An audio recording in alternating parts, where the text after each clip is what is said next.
በዚህ ሰዓት ሰበር የተባለ መረጃ ተሰምቷል። ኢትዮጵያ በጠቅላይ ሚኒስትር አብይ አህመድ አመራርነት አሰብን የመጠቅለሏ ነገር አይቀሬ እንደሆነ ክራይሲስ ግሩፕ ይዞት የወጣው ጥናት ላይ ለመመልከት ችያለሁ። ይህም ታዲያ በዓለም ዙሪያ ላይ ትልቅ የተባለ መነጋገሪያ ሆኗል። የሚታወቀው ክራይሲስ ግሩፕ የተለያዩ ሪሰርቾችን በመስራት በሀገራት መካከል ሊነሳ የሚችሉ ጦርነትን ቅድመ ትንበያ የሚሰጥ እንደሆነ ይታወቃል።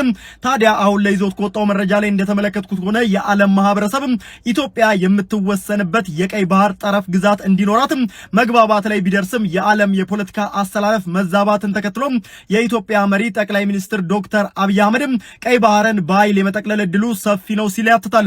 ሩሲያ ክሬሚያን፣ እስራኤል የጎላን ግዛትን በኃይል ከመጠቅለላቸው ባሻገር አሜሪካ የኃይል አማራጭን ሳይቀር በመጠቀም የግሪንላንድን ግዛት በኃይል ለመጠቅለል ያላቸው አቋም ለዶክተር አብይ አህመድ የልብ ልብ ሊሰጣቸው ይችላል ሲል በስፋት ማሰሱንም ተመልክቻለሁ። ይህም ጥናት ታዲያ ጥናቱን በሚያጠቃልልበት ወቅት ኢትዮጵያ ከቀይ ባህር ላይ የባህር በር የማግኘቷ ነገር አይቀሬ ነው፣ አሰብንም መጠቅለሏ የማይቀር ነገር ነው ሲል ደምድሟል። የሞዴል ቀነኒ አዱኛ እናት ለመላው ኢትዮጵያውያን በሀገር ውስጥም በውጭም ላሉ ከባድ የተባለ ጥሪን አቅርበዋል።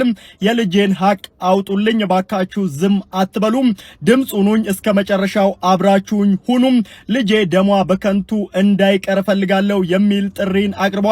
ይህንን ጥሪ ተከትሎ ታዲያ በርካታ ኢትዮጵያውያን ድጋፋቸውን ለኚህ እናት እያሰሙ ይገኛሉ። ከዚህ ቀደም የሞዴል ቀነኒ አዱኛ አባት አቶ አዱኛ ታዲያ እንደዚሁ ለኢትዮጵያውያን ጥሪ አቅርበው እንደነበር ይታወቃል።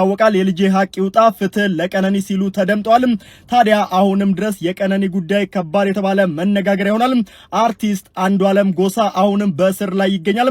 ቀጠሮ ተሰጥቶበታል። በቀጣይ ምን ይፈጠራል አብረን የምናየው ይሆናል። በአደጋ ምክንያት ሁለት እጆቹን ያጣውና ከንቲባ አዳነች አቤቤ የኢፍጣር ፕሮግራም ባደረጉበት ወቅት ወደ ሚዲያ ይዘውት የወጡት ይህ ግለሰብ አሁን ላይ የቤት ስጦታ እንደተሰጠው ተመልክቻለሁ። ከንቲባ አዳነች አቤቤ ለአቅመ ደካሞች የኢፍጣር መርሃ ግብር ባደረጉበት ወቅት ሁለት እጆቹንም በአደጋ በማጣቱ ምክንያት መመገብ እንኳን የማይችለውና የሶስት ልጆች አባት የሆነው አቶ አባስ መኮንንም የመኖሪያ ቤት ችግር ላይ መሆኑን በመታወቁ ቅድሚያ እንዲሰጠው በተወሰነው ውሳኔ መሰረት በትናንትና ዕለት የኮልፌ ቀራኒዮ ክፍለ ከተማ በዓሉን ምክንያት በማድረግ ቤት እንዳስረከበው ለመመልከት ችያለሁ። ይህ እጅግ የሚያስደስት ነገር ነው። የብዙዎቻችንን ልብ የነካው ይህ ግለሰብ አሁን ላይ ቤት እንደተሰጠው ተመልክቻለሁ። መልካም ቀን። በዚህ ሰዓት በተሰማ መረጃ አዲስ አበባ ስቴዲየምን ለማጠናቀቅ አሁንም 18 ቢሊዮን ብር መመደቡን የወጣው መረጃ አሳይቶ አዲስ አበባ ስቴዲየምን ቀሪ ስራዎችን ለማጠናቀቅ 18 ቢሊዮን ብር እንደሚያስፈልገው ተገልጿል። አሁን ታዲያ የአዲስ አበባ ስቴዲየም ቀሪ ስራዎችን ከ2 ዓመት ባነሰ ጊዜ ለማጠናቀቅ እየተሰራ ነውም ተብሏል። ብዙዎቻችሁ ይህንን ተጫዋች ታውቁታላችሁ ብዬ አስባለሁ። የእግር ኳስ ተጫዋች ሲሆን አሁን ላይ ለሩጫ ቢወዳደር ይሻለዋል የሚል ሐሳብ እየተሰጠበት ይገኛል።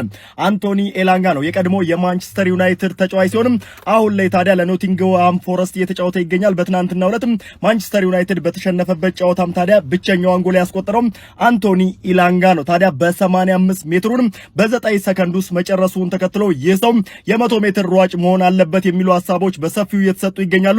እናንተስ ጎሉ እንዴት አያችሁት? የሱንስ ብቃት እንዴት አያችሁት? ሐሳባችሁን ስጡበት።